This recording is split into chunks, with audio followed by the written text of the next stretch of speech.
Il est nécessaire d'avoir une claire vision de la vie spirituelle. Il est nécessaire d'être convaincu de notre état charnel. Et il n'y a qu'un pas à se faire pour passer de l'état charnel à l'état spirituel. Nous arrivons au dernier point. Il est nécessaire de faire le pas décisif, en croyant que Christ a le pouvoir de nous garder, de nous délivrer, de nous libérer de nos fardeaux, de nos difficultés, de notre anxiété, de nos peurs. Ce n'est pas une simple perspective.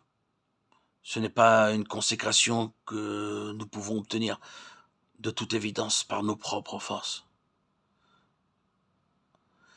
Et ce n'est pas une expérience que nous pouvons faire par la puissance de notre volonté. Cela va de soi. Nous sommes charnels. Il nous serait difficile de sortir de ces liens, de ces chaînes. Non. Tous ces éléments peuvent être présents. Mais le principal, c'est de regarder à Christ, notre libérateur, notre délivrance se trouve en Christ. Il nous faut croire qu'il a la puissance de nous garder demain, après-demain, toujours. Nous devons avoir la vie de Dieu en nous. Nous avons besoin d'une vie qui peut résister à toutes les tentations.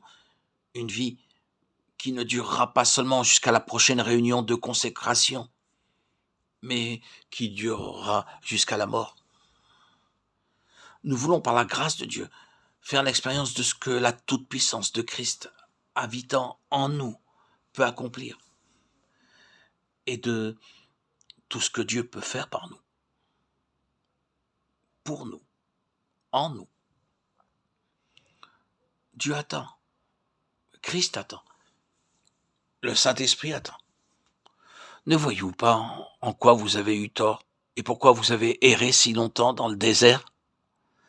Ne voyez-vous pas le bon pays, le pays de la promesse, où Dieu veut vous introduire, vous garder et vous bénir?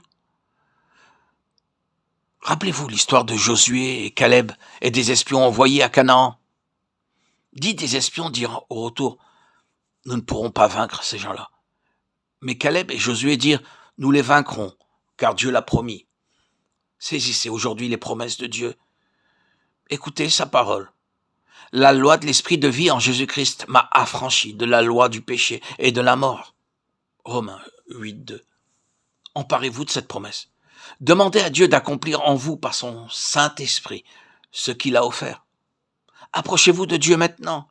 Ne vous inquiétez pas de rien, éprouvez aucune sensation, aucune excitation, aucune illumination. Tout cela fait partie de l'homme charnel,